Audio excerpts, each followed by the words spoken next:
Hello, my name is Marie Contreras and I am the proud owner of Marie C. Pet Care. Nothing is more important than my family, and my pets are part of the family in my house. For the last 5 years, I have dedicated myself to the world of pet care because I am a pet lover at heart. I consider myself an environmentalist, an animal rights activist, and a staunch supporter of the scientific research behind proper animal care and welfare. My videos focus on pet care and tips for having healthy and happy pets. I hope you stick around and enjoy what I have created for you today. In today's video, I'm going to share when you should worry about your dog having accidents in the house. I have a gorgeous and smart dog, Betty. I've had Betty for several years now, since 2014. My dog having accidents in the house was mostly non-existent until last year. We had an occasional accident while traveling or in an unfamiliar place when she would get anxious. She can be high maintenance, tightly wound dog at times. In our family, we call her Extra, but at home with her routine, she's been a great, reliable dog.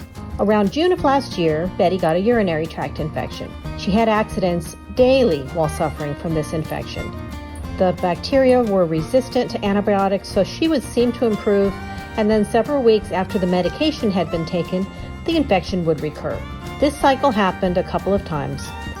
Bloody urine, which is terrifying, a trip to the vet, antibiotics. The accidents were the worst during the active infection stage, but even during the healthy weeks in between, there were accidents. So after this cycle recurred for several frustrating and worrisome months, my dog just didn't act like she was potty trained anymore. I couldn't understand what had happened. So I took her to the veterinarian again, looking for some answers. An ultrasound was done during the active infection stage to rule out tumors or bladder crystals. She didn't show signs of anything like that. The only thing she had symptoms for were an antibiotic-resistant infection, which was great news. So this is what finally cleared up the problem. It took 3 rounds of antibiotics before Betty was finally clear of infection. The final course of antibiotics was twice as long as the first 2 rounds. I cleaned accidents with an enzymatic cleaner to remove the scent of urine. I closed off every room with a door. Basically, if a room had a door, it was a closed door. She got 4 good long walks daily, minimum, on a set schedule. Before the infections, she was fine with 3 short walks daily, but now she needed longer and more frequent walks.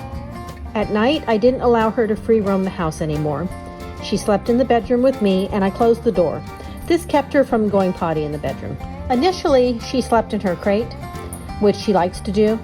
After several days of no accidents in the bedroom, I allowed her to sleep outside the crate successfully. Betty was already crate trained when I rescued her, so this wasn't stressful for her.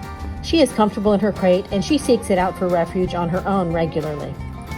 The first few weeks after her infection cleared, she was fine if I was home.